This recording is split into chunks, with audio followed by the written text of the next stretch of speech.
Stop there. Stop there. You are under arrest.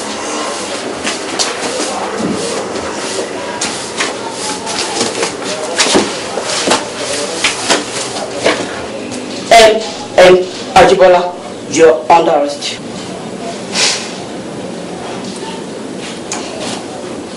Shuripe Ufolom. Shit. Ojo Bubuntoni. Ojo Contoni. Officer, take him out. Move. Má gbìyànjú láti sọ nǹkan níbí tàbí ṣe nǹkan torí pé tó bá sọ níbí àtàkù fún ẹ nílé ẹjọ́.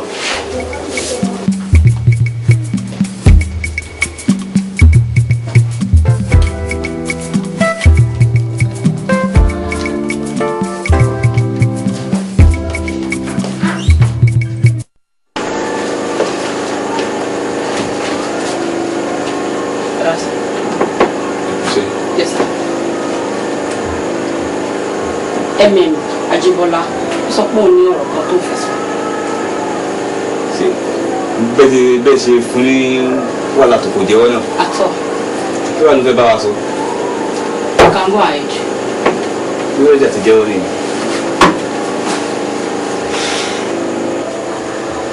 Ọmọ Bọ́lájí. Ọmọ Bọ́láńlé. Ajibola. Dídàlúdà lọmọdẹgbẹ ẹgbẹ́ òkè ìṣẹ̀lẹ̀ ọmọ èmi kọ́ mo pa Madam Stella. Ta ló wá pa Madam Stella? Ta ló pa Madam Stella? Lóòótọ́ ni mo ní lọ́kàn láti lọ pa Madam Stella ṣùgbọ́n ní ọjọ́ tá à ń wí ìgbà tí màá débẹ̀ òkú Madam Stella mo bá ń lẹ̀. Officer sir Ajibola ẹ jẹ́ kó yé wa pé ẹni lọ́kàn láti pa Madam Stella, right, àbí? Ẹ jọ̀ọ́ kí ni àjọṣepọ̀ láàrin àti Madam Stella àbí kí ni Madam Stella gangan ara ṣe fún tètè fẹ́ pa? Èmi àti Madam Stella àjọ ń jẹ́ olólùfẹ́ ara wa. Ẹjọ́ ń jáde. Madam Stella máa ń náwó fún mi gbogbo tí bá fẹ́ ló ń ṣe fún mi ṣùgbọ́n lójijì Madam Stella change gbogbo tí mo fẹ́ wọn ò ṣe fún mi mọ́ èyí ló mú mi wò wípé tí mo bá kúkú dá ìyẹn lẹ́gbọ̀dọ̀ ó sàn. Àwọn àgbà ní ajá tó bá ní tó bá ń yọrù tó bá ní tó bá ní wá ń gbó nǹkan kan wà bẹ́ẹ̀ ni kí ni nǹkan tí wọ́n rò bó fà tó fi di pé ó náwó fún ẹ tẹ́lẹ̀ kò náwó fún ẹ mọ́.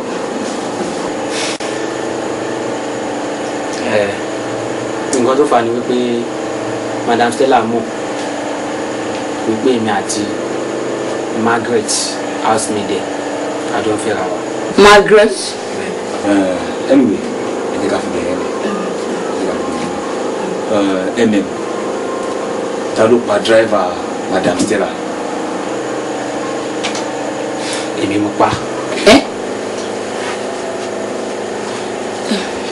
All right. Ẹ̀yin lẹ pa driver. Ẹjọ́ tó lọ kí ni driver ṣe fún tẹ́ fẹ́ pa? Ó lè ní driver náà ṣe bóun ló fẹ́ jẹ owó. Driver ló ń fún yín ní information. Information? Ìgbọ́jà àtinúmọ̀ràn ni báwo ló ṣe mọ̀? Lóòótọ́ ni mi ò rí ṣe àtinúmọ̀ràn. Margaret ló máa ń fún mi ní information. Margaret.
Mo náà wo ṣiṣẹ́ ayé.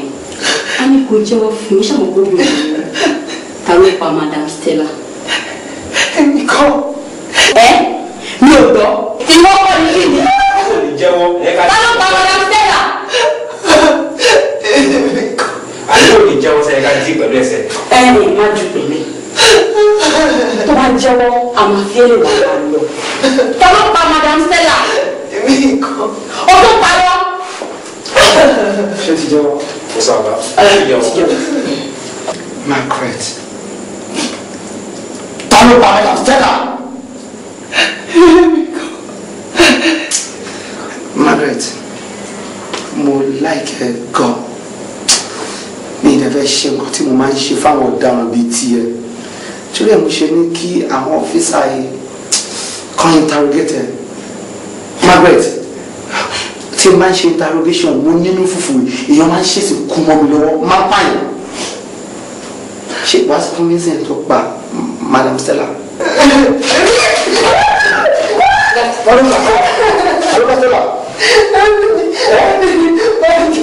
Wọ́n ń ṣèṣì pààyàn tá ló pa Stella? Wọ́n ló pa Stella. Kí ni Madam Stella ṣe fẹ́ tó ṣe pa? Mi mọ̀ mọ̀ pa Madam Stella. Ọlọ́pàá ọjọ́ wájú ní kú ọ̀la. Ali, pẹ̀lú bá ṣe ń sọ lọ ṣe mọ̀ pé wọ́n lè introduce àwọn caterer yẹn so mo fẹ́ kán ṣe gbogbo nǹkan mi ò fẹ́ any disappointment látọ̀dọ̀ wọn o ṣe mọ̀ mo fẹ́ kán wọ́n well organized kò ń ṣe pé wọ́n máa sọ pé ilé ọkọ kan ilé ìyàwó kan ṣé understand torí o mọ̀ra àwọn caterer ọ̀dẹ̀ mọ́mọ́ mi pé lérò ni wọ́n so mi ò fẹ́ kí anything ṣẹlẹ̀ ní ìjọ yẹn mo fẹ́ kí everything wà okay so that block wọn kówó ti wà highs ibi tó ń jẹ́ bá máa wà everything like that so that kò ní sí any problems bẹ́ẹ̀ ni mo ṣe fẹ́ nǹkan mi. Sorry. Margaret. Ọ̀rẹ́ báwo ni. Mo ti fẹ́ máa lọ. O ṣe máa sọ fún mi pé o ti ń lọ ilé o fọ́n ní gan ṣá nǹkan tó ń ṣe lọ́wọ́ tààrà ló fẹ́ wá round over ẹ̀ fún. Títí pẹ̀lú Táyọ̀ wà ń bẹ̀ lọ. Ọ̀rẹ́ mi má bẹ̀rẹ̀ òun ṣáà kún un tọ́ bíbí lọ́wọ́ ṣé kí n máa lọ dádì wò lè pẹ́ dé. No problems kò sí wàhálà àáfíà sílẹ̀ kó máa lọ lẹ́nu but one thing is very early tomorrow morning o gbọ́dọ̀ ti jí débi by 5 o'clock ní o fẹ́ kí n ṣe máa fi fóònù wa káàkiri o. ó yẹ kó trust mi pé mo lè pẹ́ dé. ìyẹn dẹ̀ ni kò máa ṣe church lọ́la. kò yàwó gbé tiẹ̀ dé nìyẹn. kò yàwó yàwó. alright okay then. kò take care rẹ̀ ẹ ṣe. ọ̀rẹ́ mọ́mì tó ní àwọn ní ìdílé yẹn ṣọ́ ti gẹ̀ẹ́tì gbogbo ìṣá. wọ́n ti gẹ̀ẹ́tì. bọ̀dà ètò ẹ̀ tí ẹ̀ béèrè wa bẹ́ẹ̀ mọ̀ pé mo wà nínú ilé. gbọ́sẹ̀ mi ti béèrè nígbà tí mo lè. kí sì ẹni tiẹ̀ wò làbúrò béèrè ṣé òun níyàwó ni. bó ṣe ò kí n kéré tó ṣáà pé àná yín mo sì jẹ. kí o rò lánàá.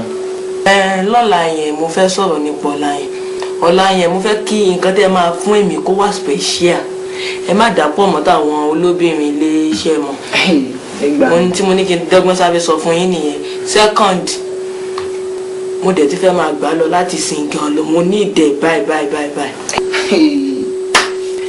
àrògù. ọ̀dà tí wàá manage rẹ̀. ẹ ṣe. ṣé o nípa. ó dọ̀nà. hello daddy àṣẹ ti délé ni.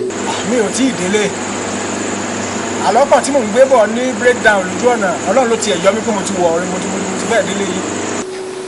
níbo lẹ wà níbo lẹ wà. street yín yẹn náà ni mo wà street yín ni ọkọ̀ yẹn breakdown sí níbo ni wọ́n wà. ọ̀dọ̀ Margaret ni mo wà ń bọ̀ sùn yes ọmọ tó ṣẹlẹ̀.